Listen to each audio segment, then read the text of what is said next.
Lecture 40। Page 1। Depository receipt. यह एक परक्राम्य वित्तीय प्रमाण पत्र है जो किसी विदेशी कंपनी के शेयरों का प्रतिनिधित्व करता है और किसी अन्य देश के शेयर बाजार में वहां की स्थानीय मुद्रा में ट्रेड होता है। ADR American depository receipt. जब कोई भारतीय कंपनी अमेरिका से पैसा जुटाने के लिए वहां के बाजार में अपनी रसीद जारी करती है। मुद्रा माइनस केवल अमेरिकी डॉलर में। बाजार minus New York stock exchange NYSE या नैस्डैक। नियामक minus EC US securities and exchange commission. इसके नियम बहुत सख्त हैं। GDR global depository receipt. जब कोई कंपनी अमेरिका के अलावा अंतर्राष्ट्रीय स्तर पर जैसे यूरोप या एशिया पैसा जुटाने के लिए रसीद जारी करती है। पेज 2। मुद्रा माइनस डॉलर, यूरो या अन्य अंतर्राष्ट्रीय मुद्रा। बाजार माइनस मुख्य रूप से लंदन या लग्जमबर्ग स्टॉक एक्सचेंज। नियामक माइनस ADR की तुलना में नियम थोड़े अधिक लचीले। महत्व माइनस अमेरिका को छोड़कर पूरी दुनिया के संस्थागत निवेशक इसमें निवेश कर सकते हैं। नोट: इन्फोसिस ADR जारी करने वाली पहली भारतीय कंपनी है। इसने 1999 में ADR को जारी किया था। भारत में IDR अर्थात इंडियन डिपॉजिटरी रिसीट जारी करने वाली पहली विदेशी कंपनी स्टैंडर्ड चार्टर्ड PLC है जो UK की कंपनी है। इसने 2010 इंडोनेशियाई रुपए में जारी किया था। रिलायंस इंडस्ट्रीज लिमिटेड भारत की पहली कंपनी है जिसने 1992 में सर्वप्रथम GDR को जारी किया था।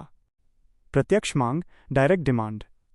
इसे स्वायत्त मांग ऑटोनोमस डिमांड भी कहते हैं। जब किसी वस्तु की मांग उपभोक्ताओं द्वारा अपनी इच्छाओं या ज़रूरतों को सीधे तौर पर पूरा करने के लिए की जाती है। पेज 3। ये वस्तुएं सीधे उपभोग फाइनल कंजम्पशन के लिए होती हैं। उदाहरण माइनस भोजन, कपड़े, मोबाइल या कार आदि। व्युत्पन्न मांग डिराइव डिमांड। इसे अप्रत्यक्ष मांग भी कहा जाता है। जब किसी वस्तु या सेवा की मांग इसलिए होती है क्योंकि वह किसी दूसरी मुख्य वस्तु के उत्पादन में मदद करती है, यानी इसकी अपनी कोई स्वतंत्र मांग नहीं होती बल्कि यह किसी दूसरी वस्तु के मांग पर टिकी होती है। उदाहरण माइनस मजदूरों की मांग, कच्चा माल। Pink tax pink tax. Pink tax कोई सरकार द्वारा लगाया गया आधिकारिक कर नहीं है। यह एक अदृश्य लागत इनविजिबल कॉस्ट या मूल्य भेदभाव है जिसमें महिलाओं के लिए विशेष रूप से डिज़ाइन किए गए उत्पादों और सेवाओं की कीमत पुरुषों के समान उत्पादों की तुलना में अधिक रखी जाती है। पेज 4। Inflation tax. यह सरकार द्वारा लगाया गया कोई प्रत्यक्ष कर नहीं है बल्कि मुद्रास्फीति का एक अदृश्य प्रभाव है।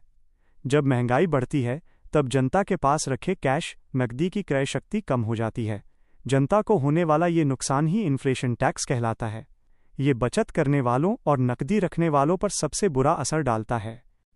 Inflation premium. यह वो अतिरिक्त ब्याज दर है जिसे ऋणदाता जैसे बैंक या निवेशक भविष्य में होने वाली अनुमानित महंगाई के जोखिम से बचने के लिए वास्तविक ब्याज दर में जोड़ता है।